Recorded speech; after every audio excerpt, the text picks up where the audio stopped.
This episode of MythBusters. Like that. Sparks are flying. Totally me. We finally get a reasonable experiment here, and he's like, And trouble's brewing. I would say that the rig is not safe at all. Adam finds out that the falling penny myth can really be a pain in the... oh! We'll see why these guys don't have their own cooking show. And find out the link between Japanese spies and Lucille Ball's teeth. The Morse code. Who are the MythBusters? Am I missing an eyebrow? Adam Savage. I always enjoyed seeing Adam in pain. Oh! And Jamie Heineman. Jamie wants a big boom. More than 30 years special effects experience. Feel kind of sexy. They don't just tell the myths, they put them to the test.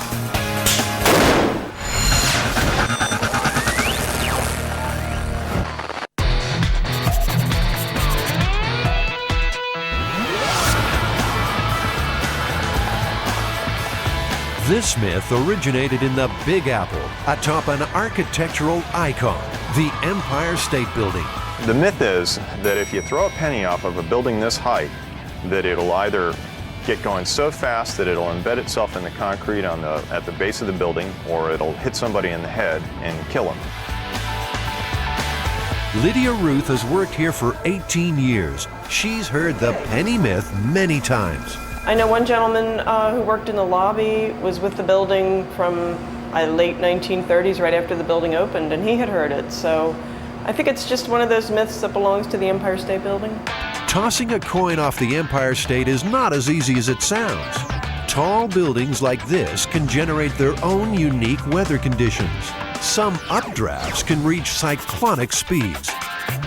It's 8 a.m. in the morning and the wind's already starting to pick up. And there's every possibility that if you hurl this thing off the edge of the building, that it'd just blow it back over. When the wind blows against the face of the building, the wind blows up. And you might have heard the story of it raining up or it's snowing up. Well, that actually does happen. It will blow against the side of the building. There's an updraft. So if you throw something off, no matter how far away you throw it, the wind is going to catch it. Of course, there's also the possibility that the story might be true, in which case you risk killing some innocent pedestrian. We need to figure out how fast a penny would be going if it fell 1,280 feet, what kind of damage it would do. I think we need to go back to the shop and test it. Adam and Jamie need to find out what is a penny's maximum speed when falling. In other words, its terminal velocity. Once they've done that, they'll shoot the coin at concrete, asphalt, and a head made from ballistics gel. Nice. Step 1, finding out a penny's terminal velocity.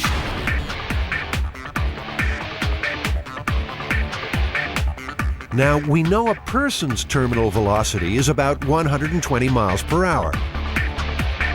But is a penny's the same? In his quest to find out, Adam's willing to jump out of a perfectly good plane for the first time.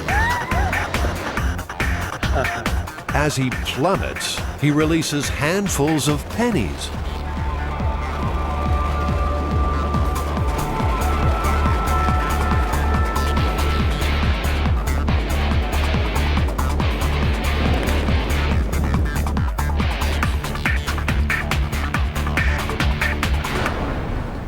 Well done. How'd it go? That was amazing. I mean, it's unlike anything I've ever tried before. You really should have done it. What'd the pennies do when you let them go? The pennies flew right out of my hands. I opened one hand and then the other, and the pennies just like shot out towards the sky. Out of one hand, they hovered for a second in like the burble above my hand, you know, the air bubble vortex, and other than that, I was traveling way faster than they were. I want to do it again. That was awesome. The guys have seen complex equations that put a penny's top speed at somewhere between 35 and 65 miles per hour. I used to be able to juggle them. But Adam's not taking those figures at face value. He wants to test them in his own penny wind tunnel. At the bottom, wind speed is clocked at 65 miles per hour. Holes in the tube allow the air to dissipate, so the speed at the top drops to 35 miles per hour. If the penny stays in the tube, then the equations are correct. Bingo! Adam's one happy Mythbuster. If only Jamie were as excited. This matches the math, the complex equations that we have showing the velocity. I think we should go for a worst case scenario, like 65 miles an hour. Okay, works for me. This is excited, Jamie? Yeah, this is We got a game. world first. It's going out on television that we did the experiment that showed exactly how fast a penny goes. No math, no ideas, no timing off a building. We got it right here in the lab. That's great. Good job. Totally me. We finally get a reasonable experiment here, and he's like, oh, well, that's great. You know, it's like, what are you gonna do? How are you gonna please the guy? I don't consider it an enormous feat to be able to, elevate a penny in a wind chamber. On that note, the Mythbusters go their separate ways. Jamie's looking for a way to fire a penny at 65 miles per hour, while Adam begins work on the dummy head. I decided to use the staple gun because, when we're experimenting with things here in the shop, a lot of times I don't like to go through a whole elaborate process and days of machining something only to find that it was the wrong approach or didn't have the right speed. I like to kind of find something that will allow me to move into it quickly. To make the penny fit in the staple gun, Jamie lops a little off each side.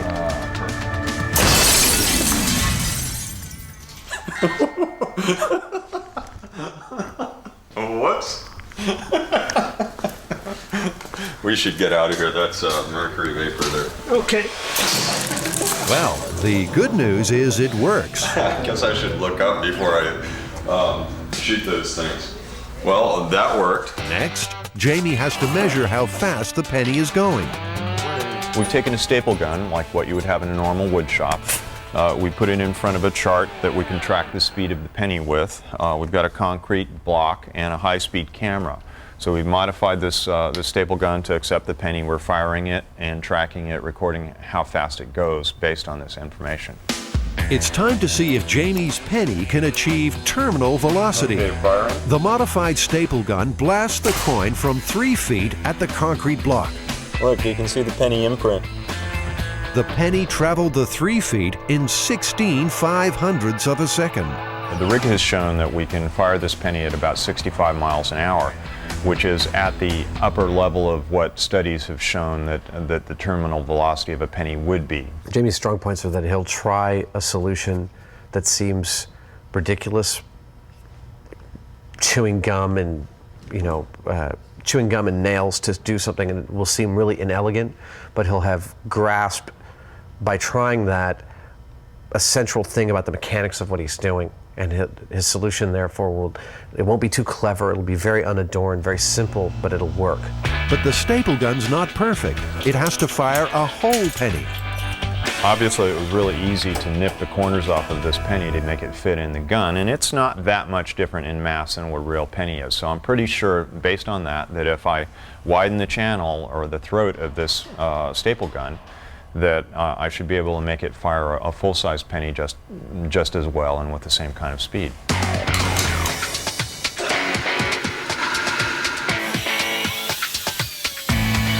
Well, it took relatively little work, and this is it's a high-velocity penny shooter.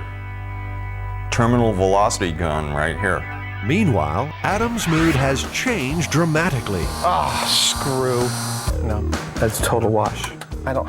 I'm going to argue against this. I don't have it today. I'm just going to get really frustrated. He's vacuum forming a mold to make the ballistics bust. It's a female skull, which is why I used the female head here. The skull is placed inside the mold and ballistics gel poured in around it. When it sets, the gel has the same density and elasticity as human flesh, which is why the FBI uses it to test weapons.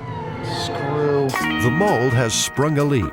Paper toweling and glue stem the tide of gel. Most coins thrown from the top of the Empire State Building don't get very far. They wind up here, just 5 stories down on the 81st floor.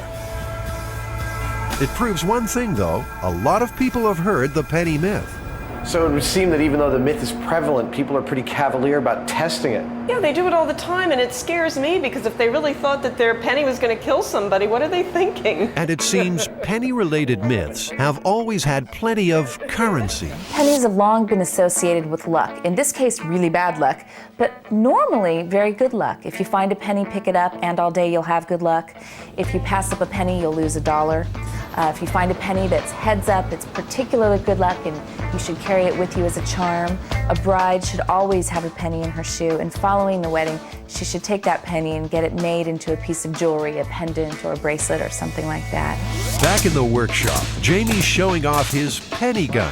Adam can't hide his approval. That, oh my God. Damn, that is some serious impact there. I mean, are you sure this is 64 miles an hour? 64.4. Of course, now he wants to have a turn. He also apparently wants to do his own narration. Adam loads a penny into the lethal penny shooting device. This time, the penny is launched at a block of asphalt. The penny bounces right off. So the test shows that a coin traveling at terminal velocity cannot penetrate concrete or asphalt. But what about flesh and bone? Remember, the penny myth talks about a penny shattering someone's skull. Enter Norma, Adam's ballistics dummy.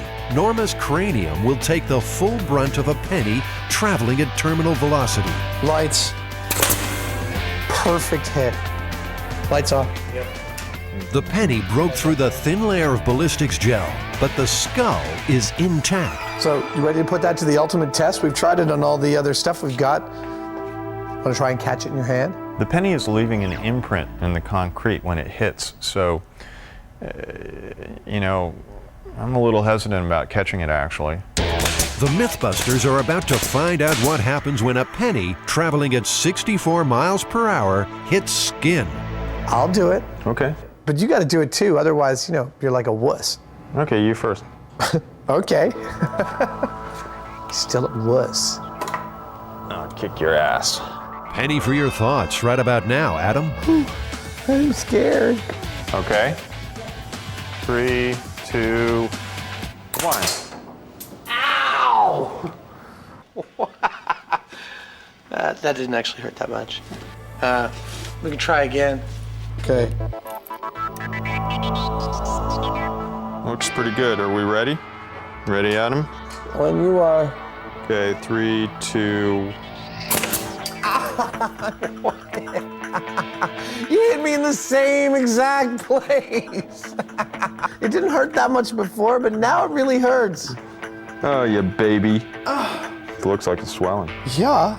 It stings, but there's no bruising or broken skin. Well, I always enjoyed seeing Adam in pain. I'm not sure what it is. All right, Heineman. Are you ready? Now, it's Adam's chance for revenge. Go. That was totally off. I felt it on my wrist. If it hurt, he's hiding it well. Adam. And you know how Adam wasn't having a good day? Well, Go ahead, shoot me in the ass. Come on. I can take it. Oh! Oh, man. Ouch. Oh. Well, you said I could. I did. No, I was prepared for the consequences. Whew. So you made that great gun. We made the pennies go 64 miles an hour. What did we end up with? Well, it didn't penetrate the asphalt. It didn't penetrate the concrete. It didn't penetrate the skull of the ballistics dummy. And it didn't hurt your butt. Thank goodness. I mean, it kind of stung when we hit the bones on our hands. But, you know, the myth's not looking good. but that doesn't faze the MythBusters. It's time to see how fast a penny has to go before it does serious damage.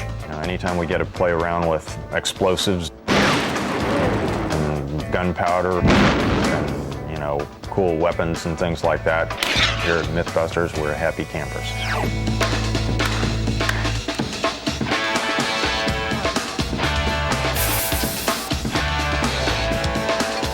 Adam's modifying a high-powered rifle so that it will expend a penny. That's not chambering around, I'm just test firing. The coin will be fired from a special aluminum barrel attached to the rifle like a silencer. The rifle itself will be loaded with a blank round. When it's fired, the expanding gases from the cartridge will explode along the barrel, propelling the coin from the slot with bullet-like speed. It's a bold plan and a potentially deadly one. Jamie's far from convinced. I would say that the rig is not safe at all. There's a significant chance that there will be an explosion, and either the breech of the rifle will blow out, or what may well be likely is that the whole head of the rifle, the device that Adam has constructed on here, may just shoot off the end of the rifle. Well, Jamie, take cover, because Adam's taking aim. All right. Firing. And 3, 2, 1. Well, that seemed to work like a charm. Look at that imprint. You can clearly see where it hit. The penny is shot from the slot at almost 3 times the speed of sound. The high-speed camera result apparently is 3,000 feet per second. That's like a bullet. That's the speed of a bullet. The coin still did not end up embedded in the block. Where's the penny? This is one penny, however, that has been well and truly spent. The detail on the face of it is flattened. Work like a charm. And Jamie's forced to eat his words. Yeah, congratulations, Adam. Thank you. I wouldn't want to get hit by that thing. 1 penny down. 1 to go. Even at supersonic speed, a penny weighing just 2.5 grams simply doesn't have enough mass to break through concrete or bone. Unlike, say, a real bullet, which in this case is 6.65 millimeters of solid lead. The penny drop myth isn't worth a dime. Oh man. I hate when that happens. Eliminating all the things that are in the penny's way from just reaching the ground. 64 miles an hour just wasn't enough to cause any kind of damage to a person. And then when we made it go almost 3 times the speed of sound, it still wasn't enough to break the bones. Yeah, I mean, the worst thing I can come up with is if you were looking straight up in the sky and you got hit in the eye, it probably wouldn't be very good for you. But even then, I don't know whether it'd take your eye out. I think we busted the heck out of this one. Myth busted. Yeah.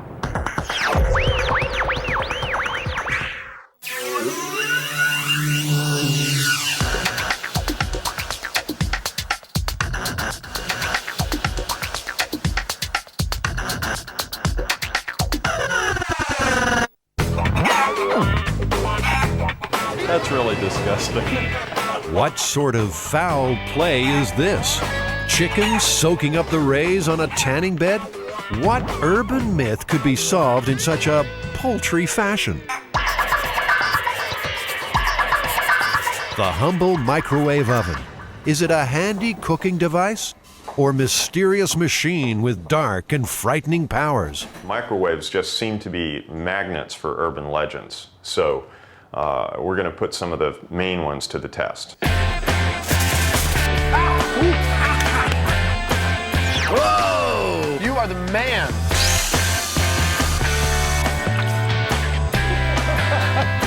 Of all the myths surrounding the microwave oven, none is more famous than the story of the poodle sent for a spin in a microwave to dry its fur.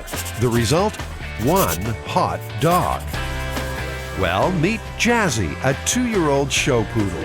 Jazzy's being groomed for her MythBusters guest appearance, so we'll come back later to check how she's doing.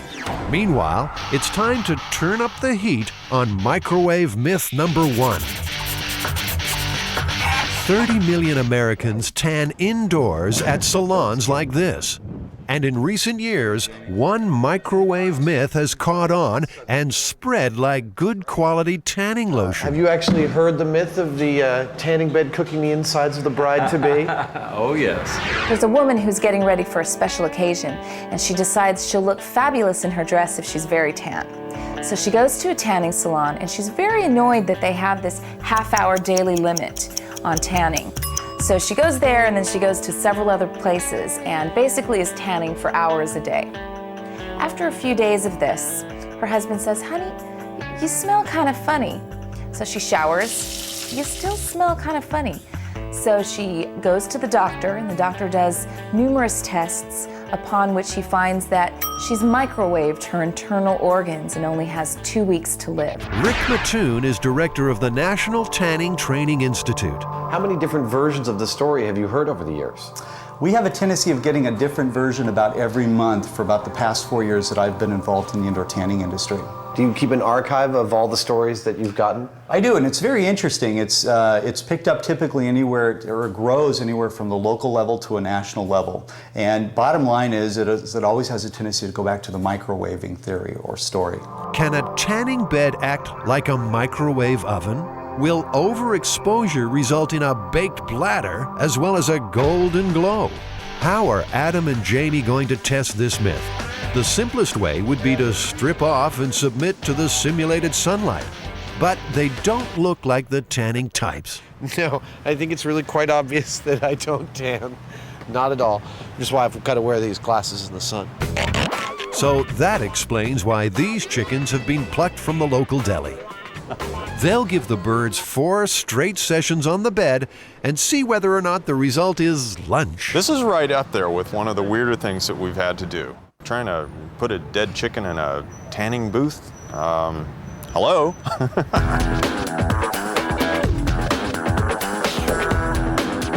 Time to see if the chicken's goose has been cooked. So how many sessions did these go through?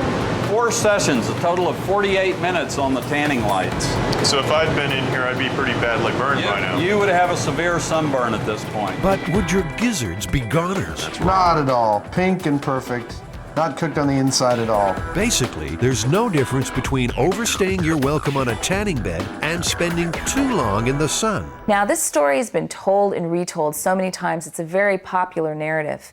Indeed, it was published in at least 2 Dear Abby columns, so it's got a lot of veracity. A lot of people believe it. Also, the industry magazine, Tanning Trends, had to publish an article telling people that it's not true, don't worry about it, but clearly the narrative is still out there. Do tanning beds put out microwaves? They put out nothing of the sort. They put out light waves. That's all there is to it. Besides, for the myth to work, microwaves would have to cook from the inside out, and that's easily tested. Simply throw a roast in a microwave for 20 minutes and carve. Look at that. I mean, it's totally cold on the inside. It's not heating from the inside out. It's definitely heating from the outside in. Yeah. The myth is totally busted. Apart from testing these microwave myths, Jamie also wants to build the microwave oven from hell. Let's take a moment to find out how microwaves actually work. A microwave oven uses radio waves to cook food. A device called a magnetron bombards the inside of the oven with radio waves, which react with water molecules in the food, causing them to vibrate at enormous speed. That friction creates heat, which cooks the food. The Amana radar range microwave oven is quality. In the early days, it was hailed as a revolutionary kitchen It's convenience. a family-sized turkey. 675 watts of cooking power means faster cooking than most other microwave ovens. Uses 50 to 75% less energy than a conventional electric range. 5 and 30-minute timers with automatic defrost cycle. This store has been selling microwaves ever since those heady times. The main thing I'm interested in personally is raw power. Well, the average microwave today is about 1,100 watts. But you can go up from there or you can go down from there. How many people are going to be using the oven? One very strange television show. Just one. Is this the soul of the microwave oven? More the heart of the microwave. This is a little radio transmitter, and you plug it in and it converts it to DC voltage, and out comes the microwave. And it looks like Jamie's suffering a little microwave madness. Sorry. Did you get enough, Jamie? Microwaves are really cool, you know, they're like X-ray guns. And I think the same thing that makes people afraid of them and makes them generate a lot of myths about them is what's always fascinated me. I'm gonna, make this super powerful microwave gun that I can heat things up around in my shop with. And, that for me is a lot of fun. I think he wants to take apart all these microwaves and make some kind of super microwave. And I don't know if he's planned on shielding or anything, but I don't necessarily want to be in the building when he does it. Back at the workshop, it's time to test microwave myth number 2. That microwaving metal makes the oven explode. You know, I once had a roommate where I accidentally put a spoon in my coffee cup in the microwave, and he refused to use it ever again. Made me buy him a new one. Wow. It's just those kind of misconceptions I want to clear up here on MythBusters. Yeah. There you go. Adam and Jamie are going to microwave several metal objects. Just in case something dramatic does occur, the pair will watch from behind a Lexan shield. Lexan is a bulletproof material used in the windshields of NASCARs. It's time for the first metallic test subject. No, nothing happening there. Spoon's been in there for 2 minutes. I don't see nothing. Turn it off. So, I mean... I'm guessing if... Ah! Ooh. The spoon was really hot. That spoon was really hot, but it didn't do anything. Okay. I mean, it didn't arc, it didn't, like, buzz or, you know, all that stuff. Something else from the silverware drawer, perhaps? Fork in the microwave. Maybe the sharp prongs will cause sparks to fly. Oh yeah, that's true. Not a thing. Adam and Jamie have heard that tin foil scrunched into a ball can have an effect. Oh, that's cool! Looks like something out of Star Trek. It's beautiful, actually. Now, Really? that's interesting. The microwaves are causing an electric charge to build up in the metal. Scrunching the foil allows the charge to jump the gaps. Jamie tries again, this time folding the foil into an accordion shape. Whoa! The Heinemann with the precognitive technique. Look at that! That's the best. Dude, you are the man. It just goes. Spectacular, yes, but explosive? No. A warning though, microwaving metal might result in magnetron meltdown. So metal in a microwave, is it true or is it false?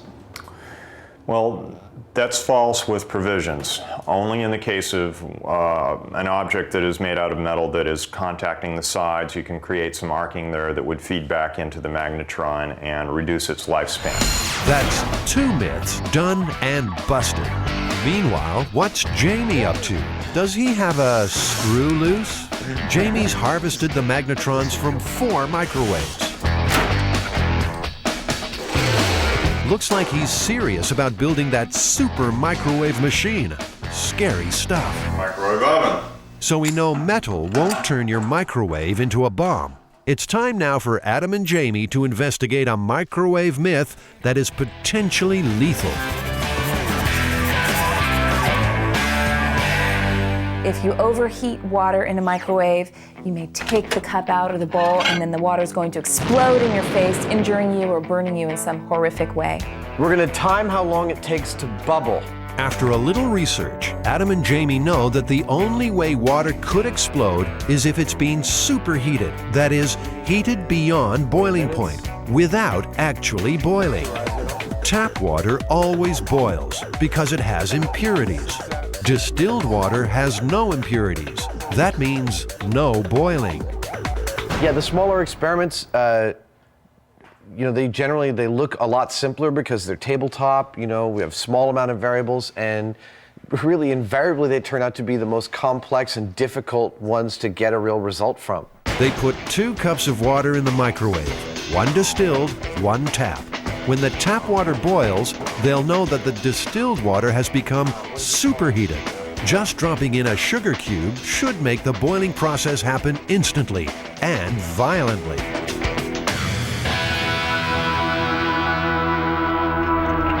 Hey! Spectacular. That would suffice. That was exploding water? It erupted, it left the container. Yeah. Quite a bit of it. If someone were holding the cup, they would definitely have severe burns. But if straight tap water can't explode, how likely is it that people will be scalded by exploding beverages? On your average day in your average house, it's not very likely. However, with the hundreds of millions of people using microwaves every day to boil water, reboil water, I'd say it could happen a few times a year around, around the world. Myth, absolutely true. Finally, Jamie's finished playing Dr. Frankenstein. What we have here is a super duper microwave oven. I've taken the guts out of 4 microwaves, the magnetrons, and I've put them in a box, all aiming at a single glass of water. So in theory, this should heat up that glass of water about 4 times as fast as a regular microwave would. Maybe it'll just go, we'll find out. Jamie, I'm ready to test this infernal machine of yours, but could you wrap me up a little more? I don't feel quite safe yet. What are you, a turkey?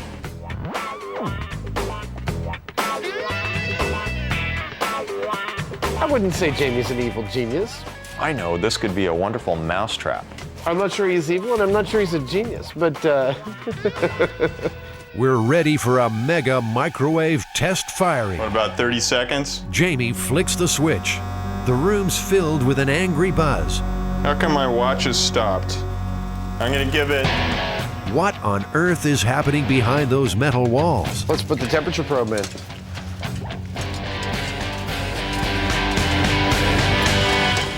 That doesn't look like it's boiling. No, in fact, 66 degrees. You've made a refrigerator. That's amazing. For all that humming, you ended up with bupkis. Looks like that's the evil genius theory out the window. Time for the final myth, the famous poodle in the microwave. It's the moment of truth for our guest star Jazzy, who's been primped and preened to perfection. Or is it? There's some things that even we on MythBusters can't do, and I think this is one of them.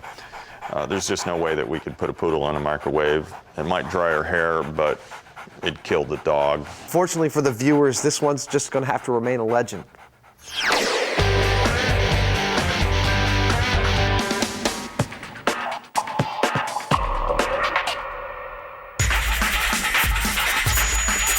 The story that we're looking at is from 1942. One of the most bizarre urban myths of all comes from wartime USA and involves America's queen of comedy, Lucille Ball. I had some dental work to be done. You know, they put in temporary fillings. I was just driving along, and a road that I'd taken many times, and all of a sudden, I heard music. But I mean, with a great beat, you know, and I looked down to turn off my radio, and it wasn't on. And the music was getting louder and louder and louder, and I realized it was in my mouth. And it was beating in my ears. I could hear the tune and everything. I recognized the tune. The following morning at work, comedy legend Buster Keaton offered this explanation for the ghostly tune. And he said, what street were you on, Moore Park? And I said, yes. He said, you went by the radio station. You picked it up. Well, you got any fillings? I said, yes. He said, you picked it up in your teeth. Well, I could hardly wait to go by there again.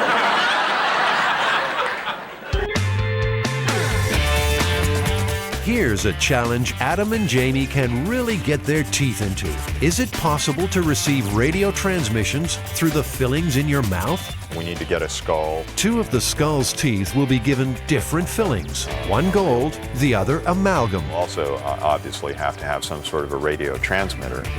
That transmitter will pump radio frequencies into the air around the teeth. A voltmeter will monitor any change in electrical activity across the fillings. Well, let's do it. Okay. First question. Where are you most likely to come across a spare cranium? The number 4, the bone room. The number 4, UCSF School of Anatomy. The number 4, UCSF Dental School. I'm looking for a human skull. Do you guys have any skulls? A rental? Yes. Finding a skull is hard enough. Finding one complete with fillings, well, that's another matter. One with fillings. Would any of them happen to have fillings in them?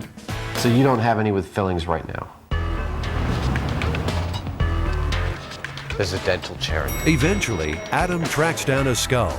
It's his father's. Well, his father owns it, that is. Next step, a little dental work. Hi, doctor. That's a grody looking skull. Okay. Is that of a real dead person? Yes. You bet. not got much teeth left. He has trouble eating his steak these days.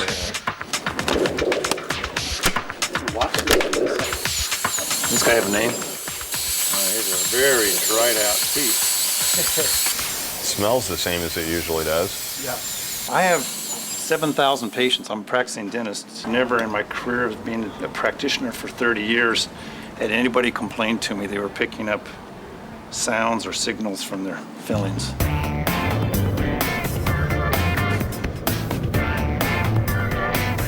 Lucy, even in her later years, she was always at the dentist. She was always having some kind of dental work. I don't think she was blessed with great teeth. If anyone should know about the state of Lucille Ball's teeth, it's Jim Brochu. He was her close friend, unofficial biographer, and one of the last people to see Lucy alive. I spent every day with Lucy from, I would think, the middle of April of 1988 until the next year, April of 1989, when she died. And her name is Lucille Ball. Come on! And although the star mightn't have had great teeth, Jim's positive she was always of sound mind. Lucy had no kind of psychosis. She didn't hear voices. She didn't put her faith in the supernatural. Okay, Kay, don't be ridiculous. Well, you just met me. Hey, listen, a chowhound doesn't have to wait for dinner to be hungry, you know. Phase 2, Adam's on the trail of a radio transmitter. A little bit of equipment, and I was wondering if you had them. Now, this has to be easier than getting hold of a skull, right? 2-channel oscilloscope, like a sweep generator, with an oscillator and an amplifier. Seems these radio guys just aren't operating on Adam's wavelength. He had no idea what a sweep generator even was. This one had you kind of stressed out, didn't you? Yeah, this one was a real bear, actually. It turns out that it's very difficult, number one, to get the equipment to generate a very powerful AM frequency because that's been cracked down a lot, pirate radio stations and such. Like all great stories, the Lucy legend has plenty of details that lend it credence. Then there was the radio station, which is a 50,000 watt radio station that we understand now that there was some kind of clay in the ground that aided the transmission, that amplified the 50,000 watt transmission. So I associate that radio station as where she heard the music coming from that night as she passed by.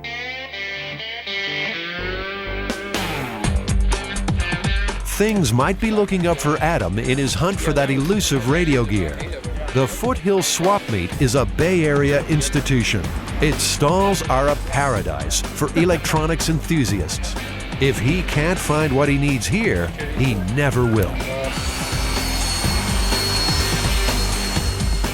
Back at the workshop, this brass screen will shield the skull from outside interference during the tests. The Faraday cage is, it's like a ground. It eliminates any radio waves from getting to the testing equipment, which makes our test, makes us know that our test is happening in a, experimentally clean space. Of course, it works better if you can get into it.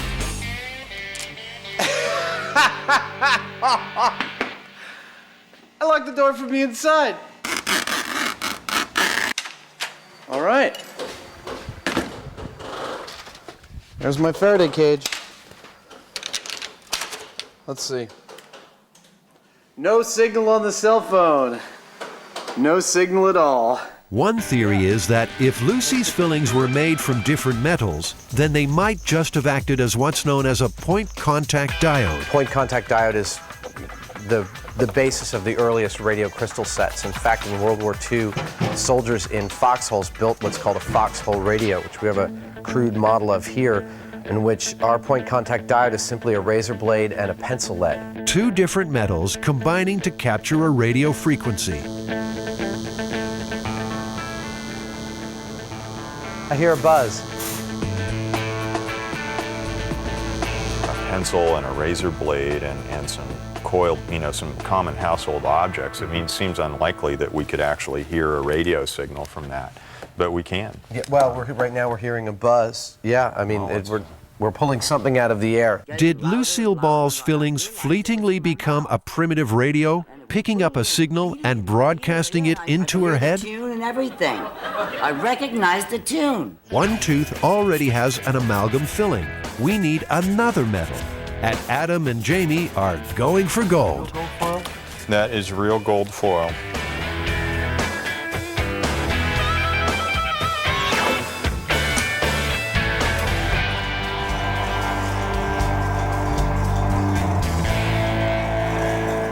The teeth are placed inside the Faraday cage, along with a crude antenna made from a cardboard cylinder and insulated copper wire. 2 probes placed on the fillings will register any change in voltage. So we're going to inject some modulated AM radio signal and see what the teeth generate on this voltmeter. Okay. Frank Hausman has more than 20 years' experience in electronics and computer network engineering. He's agreed to become an honorary MythBuster now as I sweep just for one day. the RF field in that chamber, there's no change in the teeth. Several radio frequencies are channeled into the Faraday cage, but the voltmeter doesn't flicker. So if the teeth were acting as a diode, which is one of the theories about how they might pick up radio, we would see a change in voltage, but we didn't. So, in this test, the fillings did not become a simple radio receiver. But even if Lucy's did, does it automatically follow that she'd have been able to hear the signal? Could our nerves transmit the frequency to the brain? Time to get wired for sound. You should theoretically hear an audio tone. Just like that. All in the name of science. All right, I'm ready to take the juice. Are you ready? It's going to you. You can, you've got 0.4 millivolts. Okay. Are you on there? Do you feel anything? Okay. Take one off. Okay. Well, I'm going to turn it up to 300 millivolts. This is about the highest voltage I'm comfortable putting out into your head. Of course, you say that, I'm just going to ask you to bump it up one more. No, I don't feel anything. I've just run it across several combinations of all my fillings. But what if you had metal somewhere else in your head? In 1981, the Veterans Medical Center in Miami reported a remarkable case. A Vietnam veteran claimed he was picking up radio through shrapnel embedded in his skull. He started to hear music, and then he became very frightened, very scared. He thought that he may be going psychotic, being delusional. The man was successfully treated for post-traumatic stress disorder, but still, the band played on. It's the only case of this kind in the last half-century to be published by a medical journal. For Lucille Ball, the radio filling story didn't end when the music stopped. In fact, it got even zanier. I was going up another street, almost home, and I was passing 4 vacant lots. And as I went by there, I heard, and I'm picking it up with my teeth. I stopped the car. Then I looked around, in the Morse code, like. And I couldn't wait to get back to MGM the next morning and tell the security office, and they found an underground Japanese transmitting radio station. Honest to God. Is that a great story? A great story, without a doubt. But Morse code? Tapped out through tooth fillings? One of the theories is that it could be a galvanic reaction, i.e. that the, let's say you have 2 dissimilar metals in your fillings. You have a gold crown and an amalgam filling, that those in the solution of your saliva might actually be generating a small amount of electric current, like a battery. In that case, the galvanic reaction would be building up a charge that it was discharging. Build up and discharge and build up and discharge. And you might actually think that was Morse code. Jamie and Adam want to recreate what might have happened in Lucy's mouth. It's been a little while since this mouth saw any saliva, so Adam and Jamie are going to sit the teeth in vinegar. Vinegar's level of acidity should make it an excellent conductor. That ought to be enough for a little galvanic resistance. I have the teeth in solution just so that they're, the metal of the teeth is both in the bath of vinegar and slightly above. Okay, we'll set some probes next. All right. We have positive contact on everything here. Great. Adam and Jamie have heard the Japanese bombing of Pearl Harbor had just forced the United States to join the Second World War. It was after they had taken the Japanese out of California and unfortunately put them in the camps. With people fearing a full-scale Japanese invasion, panic and paranoia raged. Professor Rusty Capps was with the FBI. He now lectures on Japanese espionage during World War II. There were all kinds of rumors after the attack on Pearl Harbor. There was one I'm aware of a Japanese submarine that fired, and I think the number is 20 or less than 20 rounds into a petroleum tank farm. There were also instances of Japanese trying to bomb America with high-altitude balloons that were going to drop incinerators. You didn't know how to reconcile this fear. So then suddenly you have Lucy, of all people. Hey, what am I going to get, a kiss or a quart of milk? If these incompetent Japanese people couldn't even get one over on Lucy, how could they hope to win out over our American military? So it's really a comforting tale for people of that time period. It's saying, well, they couldn't possibly win. All in all, I'm quite pleased. Okay. To test for a galvanic reaction, the probes are once again placed on the fillings.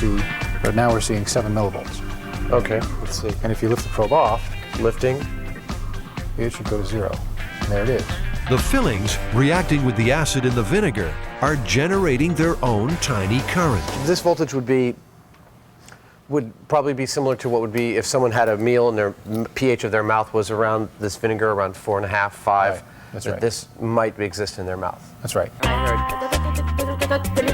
Was Lucy's spy message nothing more sinister than a reaction between her fillings and her saliva? So it's possible someone could mistake that voltage discharge, if they had a nerve close to a filling, for something like Morse code. That discharge would be an oscillation and they would feel it. And it wouldn't be pleasant, actually. A galvanic reaction can only occur in new fillings before the metal starts to corrode. Lucy's fillings were only a week old when the Morse code began to transmit. It would be more helpful if she actually knew Morse code and was able to translate the message. In 1994, 5 years after her death, Lucille Ball's FBI file was released to the public. All 142 pages refer to her involvement in the Communist Party. There's no mention of her role in foiling a Japanese spy network. If it had been true, I can think of no reason why it wouldn't have been widely published. The FBI, you have to remember, like all law enforcement and counterintelligence services, has one basic rule. If it ain't on paper, it didn't happen. And one of the things that she's thinking about, I'm sure, as she comes forward is, well, how about my career? You know, I'm an actress, but if I'm also a war hero, if I'm also able to help the war effort in this way, I mean, it's going to raise my stock dramatically. I don't know how much publicity this story actually got when it happened. I know eventually there was a Broadway show called Something for the Boys with her friend Ethel Merman in it. And that one part of Lucy's story about picking up the radio signals in her fillings was translated to this musical. I don't think Lucy had a reason to make up a story. I mean, she had a very rich, full life, full of wonderful stories that, you know, she wouldn't have to make one up about herself.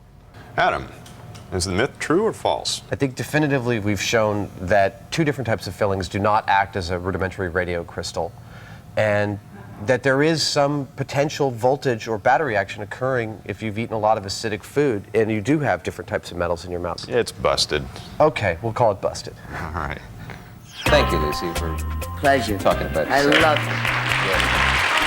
We'll